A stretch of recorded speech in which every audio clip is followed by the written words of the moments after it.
नमस्कार। The middle class mistake series में आपका एक बार फिर से स्वागत है। हम संचित तकसले की किताब द ट्रूथ अबाउट इन्वेस्टिंग के 101 मिथकों पर बात कर रहे हैं और हम चैप्टर 10 टूल्स ऑफ इन्वेस्टिंग पर हैं, जिसका मूल विचार है कि निवेश की दुनिया में सफल होने के लिए हिसाब किताब करना मतलब गणनात्मक होना बहुत जरूरी है। बिल्कुल। और आज हम मिथ 90 पर बात करेंगे, जो मुझे लगता है हर निवेशक के मन में कभी ना कभी जरूर आता है। कौन सा मिथक? यही कि कोई ऐसा इन्वेस्टमेंट बताओ जहां रिटर्न भी जबरदस्त मिले और टैक्स भी कम से कम देना पड़े। अरे ये तो मतलब हर किसी का सपना है। जब अच्छे रिटर्न पे टैक्स कटता है ना, तो सच में बहुत दुख होता है। होता है, बिल्कुल होता है। और इसी सोच की वजह से ना एक बहुत बड़ी गलतफहमी पैदा होती है। कैसी गलतफहमी? लोगों को लगने लगता है कि जिन चीजों पर टैक्स ज्यादा है, शायद उनमें रिस्क भी ज्यादा है। और ज्यादा रिस्क मतलब कम समय में ज्यादा पैसा बनाने का मौका। हाँ, ये तो है। एक तरह का जुआ कि चलो एक बार पैसा बन गया तो सरकार को टैक्स देने में क्या हर्ज है। सही पकड़ा आपने। और यहाँ पर सबसे बड़ी गलती शुरू होती है। निवेशक अपने पोर्टफोलियो का सबसे अहम फैसला सिर्फ एक चीज को देखकर ले रहे हैं, टैक्स। हाँ, सिर्फ टैक्स।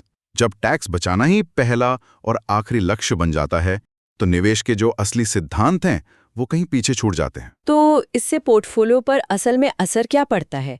मेरा मतलब है, टैक्स बचाने के चक्कर में असल नुकसान क्या हो रहा है? नुकसान बहुत बड़ा है। सोचिए, आपके पास दो ऑप्शन है। एक, किसी बेहतरीन कंपनी का स्टॉक जो मान लीजिए साल का 20% रिटर्न दे रहा है, पर उस पर टैक्स लगेगा। ठीक है। और दूसरा ऑप्शन है एक टैक्स फ्री बॉन्ड जो सिर्फ 6% का रिटर्न दे रहा है। ज्यादातर लोग टैक्स फ्री शब्द सुनकर ही दूसरे ऑप्शन की तरफ भागते हैं। अरे वाह, ये तो सोचने का नजरिया ही बदल देता है।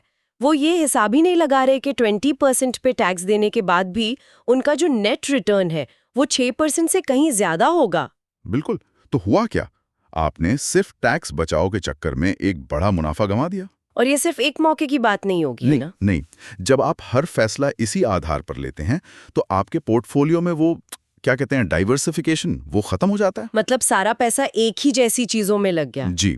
और कई बार तो इन टैक्स बचाने वाले साधनों का रिटर्न इतना कम होता है कि वो महंगाई को भी नहीं हरा पाता। तो पैसा बढ़ने की जगह असल में घट रहा है। ये तो एक तरह का जाल हो गया। हम टैक्स बचाने चले थे और असल मुनाफे से ही हाथ धो बैठे। तो फिर इस दुविधा से एक निवेशक को कैसे निकलना चाहिए? ये बैलेंस कैसे बने? देखिए, समाधान सोच में है। सबसे पहले तो ये समझिए कि आपकी कुल टैक्स की जिम्मेदारी मतलब टैक्स लायबिलिटी कितनी है। और जब भी किसी निवेश का रिटर्न कैलकुलेट करें तो सिर्फ कुल रिटर्न मत देखिए, आप देखिए टैक्स एडजस्टेड नेट रिटर्न। इसका क्या मतलब हुआ? मतलब टैक्स चुकाने के बाद आपकी जेब में असल में कितना पैसा आ रहा है वो देखिए। असली कमाई वही है। और अगर इसमें कोई कंफ्यूजन हो तो किसी टैक्स एक्सपर्ट या निवेश सलाहकार से पूछने में कोई हर्ज नहीं है। यानी कोई भी फैसला लेने से पहले अपना होमवर्क करना बहुत जरूरी है। कुछ जरूरी सवाल खुद से पूछने चाहिए। हाँ, दो सवाल सबसे जरूरी हैं। पहला, क्या मैं निवेश करते समय अपनी टैक्स की जिम्मेदारी को ध्यान में रख रहा हूं? और दूसरा जो बहुत महत्वपूर्ण है, किसी अच्छे निवेश के मौके को सिर्फ इसलिए मना करने से पहले कि उस पर टैक्स लगेगा, क्या मैंने ये कैलकुलेट किया है कि टैक्स की असली रकम होगी कितनी? क्या पता टैक्स देने के बाद भी वो एक शानदार मौका हो। वाह!